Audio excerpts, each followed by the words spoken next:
Bonjour à tous, je m'appelle Maude, je suis la nièce d'Oli le Belge, donc la sœur de Marie. Alors aujourd'hui je vais vous raconter mon anecdote moto. C'était la première fois que je prenais la moto avec mon papa en Suisse, donc depuis qu'on a déménagé de Belgique. Et donc il me propose en fait, donc c'était pendant l'été, il me propose de prendre la moto avec lui et puis de faire un petit tour dans les montagnes, dans les petites routes. Du coup je lui dis ok, on y va. Donc on met nos petits équipements, on part, on fait des petites routes, c'est bien amusant, il fait beau, il fait chaud. Donc franchement c'était super chouette. À un moment donné, il me prévient qu'on va monter au col du Sanetsch. Donc pour les Suisses, ils doivent sûrement connaître ce col. Et pour les Belges ou les personnes d'ailleurs, c'est un col, donc c'est dans les montagnes, c'est donc un endroit assez perdu.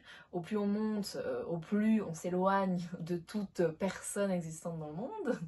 Donc du coup on part faire ce col. Donc on arrive à un moment donné où on arrive dans un tunnel, donc qui est fait que de pierre parce que ça passe en dessous des montagnes. Et il y avait ce tunnel qui était hyper humide, où il y avait de l'eau, où il y avait beaucoup de cailloux, de pierres. Et à un moment donné, je sens mon siège se rabaisser. Donc j'étais passager, et puis je me dis, c'est pas tellement normal en fait que mon siège se rabaisse. Du coup, je tape sur l'épaule de mon père, je lui dis, arrête-toi. Il s'arrête, je descends de la moto, et puis là, le pneu était plat de chez plat. Donc c'est pas une fuite où on se dit, ok, il y a juste une petite fuite, on peut encore rouler ou redescendre, ou je sais pas quoi. Non, là, le pneu était plat, plat vraiment très très plat. Du coup, on descend de la moto, on se demande un petit peu comment on va faire parce qu'on était vraiment loin de tout.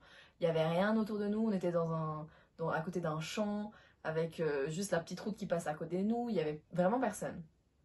Et du coup, mon père appelle son assurance, il appelle son garage. Là, on lui dit qu'on peut venir nous rechercher, nous remorquer.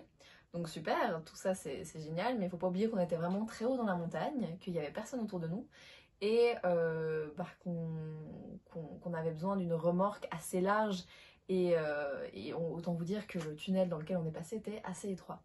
Donc on nous prévient que ça va prendre du temps, à ce moment-là on se demande un petit peu qu'est-ce qu'on fait, est-ce qu'on reste à côté de la moto ou est-ce qu'on va chercher après un bistrot où on ne sait pas tellement à quoi s'attendre, mais on décide de marcher, donc on prend notre petit casque, notre petit cuir et on descend dans les champs, puis alléluia, on trouve un bistrot. Donc là, forcément, j'étais tellement contente de trouver quelque chose pour m'asseoir, pour boire quelque chose, parce qu'en pleine canicule, rester 2 heures en plein soleil, et voilà, on repassera quoi.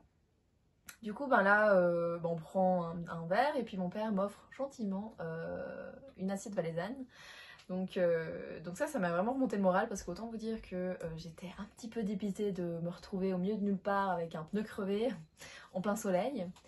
Et du coup, tout se passe bien. Après, la remorque arrive, on nous remorque, on met la moto sur cette remorque. On descend avec donc la personne qui est venue nous chercher et on arrive enfin au garage Ducati. Et là, du coup, c'était la fin de notre péripétie. Et en tout cas, je m'en souviendrai assez longtemps, je pense, de cette petite aventure en moto. Maintenant, on en rigole à chaque fois qu'on part en moto à deux, parce qu'on espère, on croise les doigts à chaque fois que ça se passera bien. Parce que ouais, la première fois était assez marquante, quoi.